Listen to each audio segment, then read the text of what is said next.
Hit it. What's up, everybody? Hey, guys. We're back with some more West Wing here for you. Yeah, episode 9 of season 1 of The West Wing. Yeah. At the end of the last one, we thought we were treading on deadly ground a little bit by talking about how much we did not like the character of Mandy. And We're not alone in that, apparently. right, yeah. We were worried, and I certainly was anyway. There's like we're attacking one of the two prominent female characters on the show. Yeah, and it's not a dig at the actress. That's itself, the thing, we, right? We put that in Sorkin's hands. Right, yeah, and we absolutely put that in his lap. It was like it seems like she is written in a way to be kind of annoying to the audience. I know the role doesn't help that she plays the administration. She's the PR guy. It's like I'm in charge of putting a positive face on things. So automatically she's less about policy and more about optics. How does this look? Yeah, exactly. Yeah. So that's going to be a little bit tough to overcome anyway.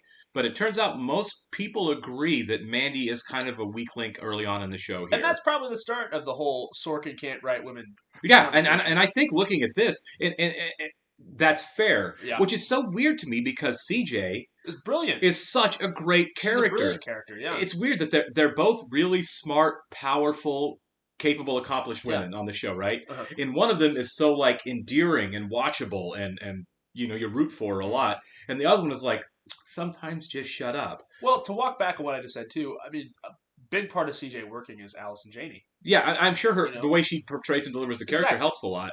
It does make me. I mean, you can't help but wonder. Obviously, this show's 20 years old now. If a different actress could interpret the words differently, I don't know. I still think the writing is pretty poor. I think Moira Kelly is a talented actress and still is. Yeah. I just think she had a lot to overcome there with the writing and just didn't quite get it done. If that's what the case was. And we're not criticizing Sorkin's writing at all. We're just saying he's a great writer, but this character was probably not his biggest hit. We'll put it that way. For sure. And again, you know, I wonder if like Aaron Sorkin knew a PR person he just couldn't stand, and he kind of dumped that bile onto poor Moira Kelly there to put that out there, because it's one of the commenters, and we had a lot of comments on that, which we really do appreciate. Yes, and we read all of those. One of them pointed out that part of the problem with her is she fights with everybody all the time, and that's her default setting. Male or female. Right.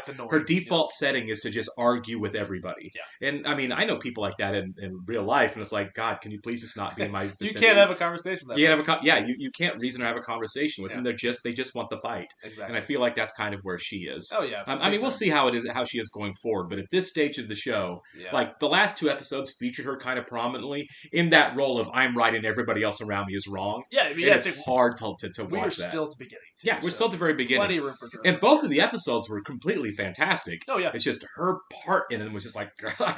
Oh, here comes Mandy, stop. Yeah.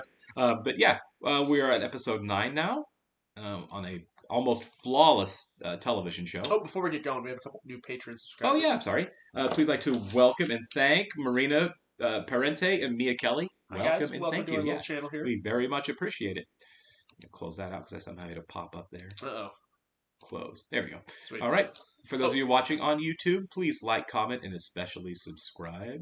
And if you're on Patreon, make sure you have your own copy ready to go. Yeah, absolutely. We're watching on HBO Max. If you want to see full-length reaction to this and our other content, which is getting kind of extensive at this point, yeah, it is. Please check out our Patreon in the description link below. I'm not one to be selfish about credit. I think it is important to know that it is done, and I did it. We did it. Yeah. Whatever it is, it is done. Wait, Claudia don't you want to know about the banging in your office? I've been on the phone for the last hour trying to seal a deal to fill a seat on the Supreme Court. Oh, there we go. It was a pretty loud banging, Josh. The tracking camera. Oh, yeah. Who the man? Who the man? Excuse me, Josh? Who the man? You the man. CJ let the press know that the president will introduce his nominee at an East Room press ceremony Thursday, 5 p.m. Can we do it on Friday and give ourselves more time? Thursday. Why? Because that's when people watch People watch TV on Fridays, 4 days? Yeah. We're going to vet him 4 more days. I want to know every parking ticket. I want to know every girlfriend he stood up for dinner in 1953. Mandy, you're going to roll this guy out in a show that makes the Queen's coronation look like dinner theater. Peyton Cabot Harrison III. He sounds like he should be a Supreme Court justice. He sounds like he grew up Philip rich. Exeter, Princeton, Rhodes Scholar. We're finally going to have Must be old man on the Supreme Court. Exactly. Smooth confirmation process. Cautious optimism, Josh. Nothing bad. Donna is nailing this, actually. Cautious optimism. Look, there is no... Even consider Mendoza. Mendoza was on the short list. Mendoza was on the short list, so you could show you had an Hispanic on the short list. Oof. That's not true, Joseph. I wanted a Democrat. And instead, I got you. Oof. Wow. That's kind of brutal to say to the president. Yeah, it is. 3 years, I would hope to be running You're for gonna get beat in Wow. 3 years. He's coming hard. He is. It's a little pessimistic, Joseph. Let's go start your retirement. Oh, man. I really think if big chunks of the ceiling are gonna fall down on anyone, I don't know. What? It should be you. Oh.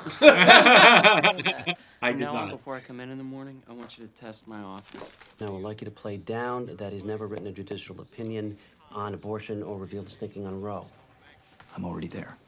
Man, are we hitting some prescient topics 20 years ago? Lillian Fields. Such a number out of nowhere, though. White House staffers were on drugs. Yes. Where does he get these stats? Leo, I mean, where does he pull them from? out of the clear blue sky, but 5 White House staffers in the room. I would like to say to the 1.6 of you who are stoned right now that it's time to share. Funny, Josh. We're not actually looking into it, are we? Yes. This is a joke, right? Leo. I'm gonna start doing So we're questioning people? P tests and stuff. Yeah. It's a different America. For sure. If you said that now, people would be like, okay. It's legal. some legal are and some most aren't, places. and how do you know? Yeah. Not taking drug tests. Why not? Because we're not. Toby, let's end this. Toby, if you... Doing this for a year, and all we've gotten is a year older. Our job approval's 48%, and I think that number's soft, and I'm tired of being a field captain for the gang that couldn't shoot straight. Do this for me. Put together some information on Roberto Mendoza. Yeah. The reason we didn't go with him. The reason we didn't go with him, sir, is because Harrison said yes. Let's do better than that. Is it the drugs? No. What is it? It's Harrison. Yeah. Saw this coming. I've spent the last 3 months reading everything Harrison's written, from decisions to memos to amicus briefs, Toby. He's the author of the unsigned note. So Sam has second thoughts, and Toby might not. I want to figure out what he did exactly. Right, yeah. He wrote some legal opinion that Sam's freaking out about. Yeah. You know anybody around here who uses drugs? Yes. You want to tell me who they are? No. Good for you. Consider yourself interviewed. You're good. I like that. I've seen your records. People have a right to privacy. Yeah, and if it's not affecting your job. Yeah. Sometimes I can't find a space. What is wrong in this day and age with demonstrating that the White House is drug-free? What is wrong with giving people that comfort? I would think that in this day and age, people would be more comfortable knowing that they will not now, nor will they ever be forced to turn over evidence against themselves. Mandy is really written to be the bad guy in a lot of these scenes, isn't she? She's the point of conflict. So what do you think's really going on? Because there's a basketball team called the New York Knickerbockers who are playing in town tomorrow. You're talking about a basketball game? Neither do I. Which is why I thought we could watch it in your office. Well, I explain it to you in a patronizing manner because I know it's something women usually like. He's talking. He's got something. What? Whatever it is, a small potato is just enough to get the rock rolling down the mountain.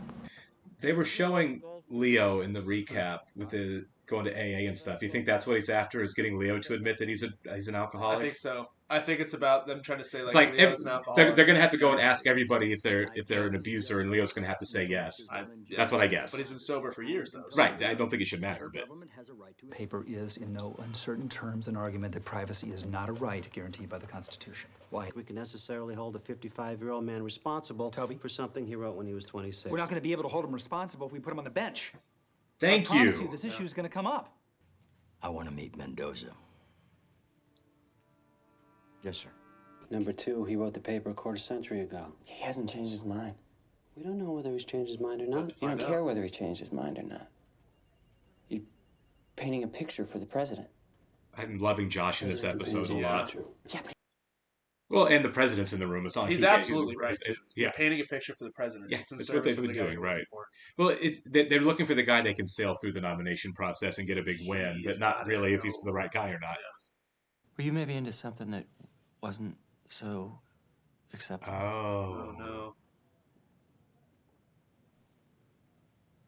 Pills. Oh, that sucks. You're Leo McGarry.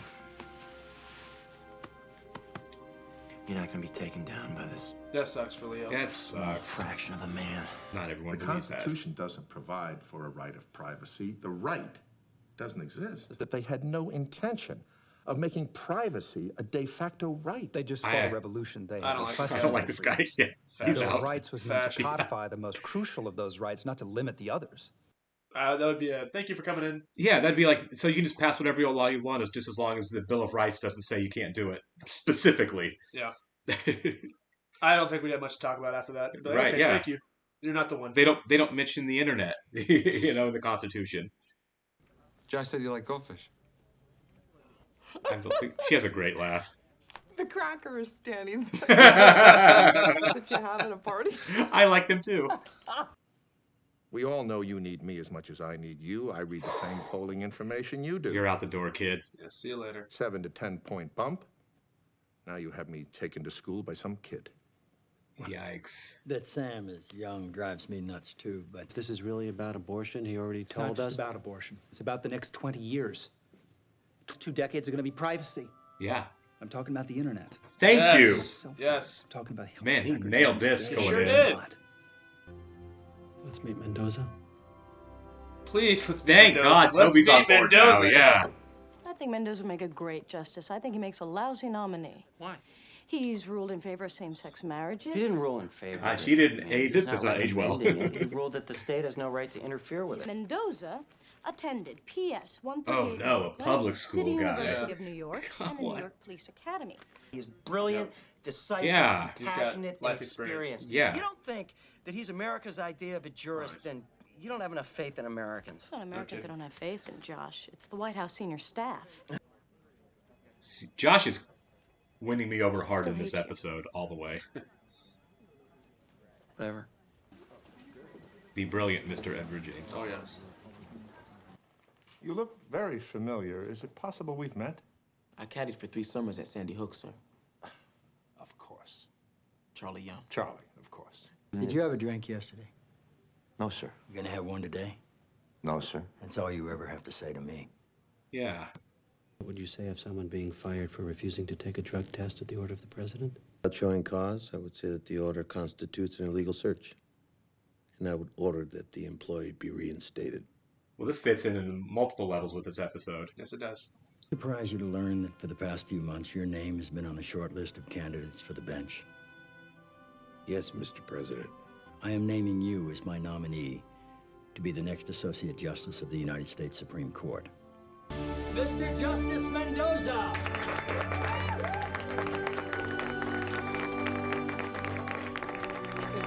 What's his face still there? Chilling in the green room? I hope so.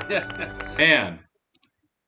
Fantastic episode. That was probably, we're only 9 in, obviously. I think that was the best written episode that we've seen so far out of all of them. You know what's funny? We say that almost after every episode. On a lot of them, it's like, man, that was perfect. That was one of the best episodes of television I've ever seen right there with the writing. It gives you hope in humanity. It gives you hope in our judicial system. Yeah, it was so well written. And as we kind of were like in awe watching it, they really nailed the issues that were coming in the 21st century, right? They called it. They called it all. Your right to internet privacy and what companies can do with your information. Yeah, I mean, this is like the internet was around at this point in time. It was nowhere near what it is. But so still, with social media and everything and the ability of people to buy and sell your data. Yikes! Yeah, it's way more. It's far more complex than just a surface level issue, right. Especially today. But they nailed it on the head. Yeah, in the 50s and 60s, and hell, even the 80s, it was a very fascist nation. If you really do want to break it down sure. that way, you have to progress. You have to move right. forward, and I think that's kind of what this is a great example of. Even the very beginning when he's talking to. What was the guy's name he was talking to in the very beginning? They called him he asked for a Democrat and he got him instead. Oh, the retiring justice. I don't remember his name. Yeah. He kind of nailed that on the head. Yeah. You need progress. Right. No, that was a perfectly written episode of television. Sam got to be kind of like the moral overhead and all this, but Josh was really significant too in terms of here's what's right, here's what's wrong. This idea of interviewing people and forcing them to say whether or not they do drugs and to determine if they can turn around and fire them is crap. Yeah, it is crap. And also, the whole thing, the taking shots at Leo, I want to see if they do follow up with that. Oh, they will. That's going to be an issue. They're going to have road, to. Sure. I mean, Bartlett said it himself. Someone's going to get subpoenaed. They mentioned the word more than once there. Someone's going to get dragged in front of a committee, and it'd probably be Leo, and be questioned about have you done drugs? Have you not? Not for any legal reason against him, but just to embarrass for the American people. Right. Yeah. Well, but Bartlett said it. Look at his accomplishments. Look what all he has done with his career, and he's not going to have a drink. He's on the wagon. He's fine. Like they're it's digging for bad press. One of the most interesting things about the show is they are a year into this presidency, and they're hitting quite a few speed bumps. Yeah. It's not smooth sailing for them. They mentioned the 48% approval rating, which isn't great, especially early on. Battle to win. Because you got trying to get Mendoza in, who let's face it isn't an ideal candidate that certainly people on the right are going to love. Yeah. I mean, but we see Supreme Court nominations now. I like that they announced that, though. They're like, you're not just getting them in there for your presidency. You're doing it for the next 10, 20 years. Right. Yeah. So get him there till he retires. Yeah, they're thinking about the long road there. So and they should. With Supreme Court justice, that's what you're supposed to do. Because each decade's different. The times change, Yeah, and looking now at how politicized the Supreme Court's become, it's really important that we actually take these people seriously. Yeah, very much, very, very much so. And there should be a process for removing them when they don't do what they're supposed to do as far as the legal interpretation of the Constitution. But that's just my personal opinion. Certainly when you're asked in a confirmation hearing, do you think you can overturn Roe versus Wade? And you say no, and then 2 years later you do it. I think you've crossed some lines. Call me nuts. That's quite unprecedented. It really is pretty messed up. This was as good an episode of television I've ever watched of any drama ever. I really believe that. Man, that was great. And we still have issues with Mandy being the voice of the people you don't like. I know she's set up to be that way. She had good points. She had some good points. She did. It is going to be a tough fight, but at the end of the day, I'm starting to really think that the reason that she's there is that so Sorkin can have the punching bag on the other side. Yeah. It's like these guys can't just talk to each other about how right they are. You have to have somebody they need to convince. And I feel like Mandy's the one that's almost always in that role right now of, I'm going to be the voice of the people that you don't really want to listen to. Yeah. Which is going to automatically put her in that, oh my God, will you stop position, It's like, Mandy, can we step time out? right. Just time out for a second. But man, her there to butt heads with Josh today really strengthened Josh's character, I felt like. You know what? Bradley Whitford shined in this episode. He was did. killing it. He was the man. Yeah, they said at the very beginning he was the man the whole episode. To go back to 1999, he was the man. All right, thanks, guys. We will catch you on the next one. We'll see you.